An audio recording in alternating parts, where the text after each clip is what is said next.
Hey, this is Josh from The Verge, and we're taking a look at the Microsoft Surface, the much anticipated, long-awaited, first ever tablet designed and built by Microsoft. The device is a black rectangle. The edges are tapered back a bit, so it's got kind of an angular profile. The device itself is made out of a material that Microsoft calls Vapor Mag or Vapor MG, though it feels like thin aluminum in your hands. That's not a knock, it actually feels quite nice.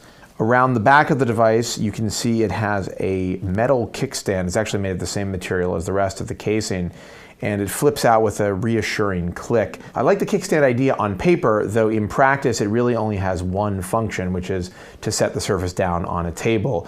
You can't really put it on your lap, and you also can't adjust the positioning of the kickstand. The device has two cameras. There's one on the back and one on the front. They're both 720p, and they both kind of don't look that great. On the top of the device, there's a power and sleep button. On the left side, there's a volume rocker and a headphone jack.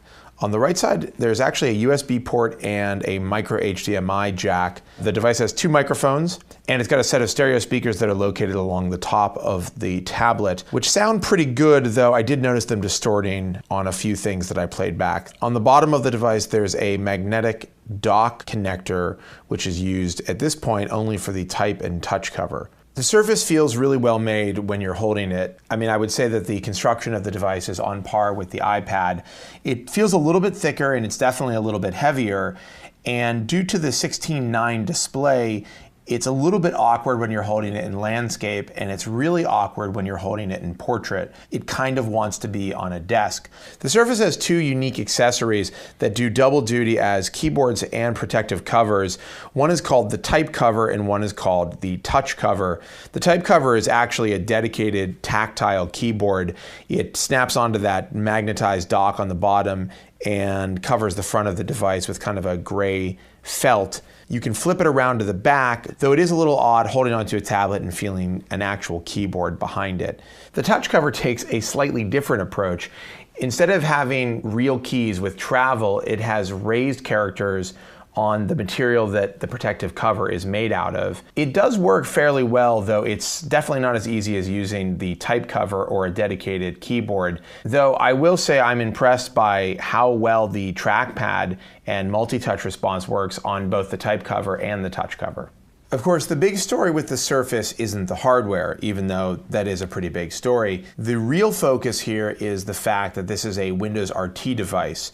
Windows RT is, of course, a variation of Windows 8, which is made for ARM chipsets, and it has some peculiar idiosyncrasies. For starters, you have a desktop Windows environment that looks a lot like Windows 7, but there are only 5 apps you can actually use in this environment, and that's Word, PowerPoint, Excel, OneNote, and a desktop version of Internet Explorer.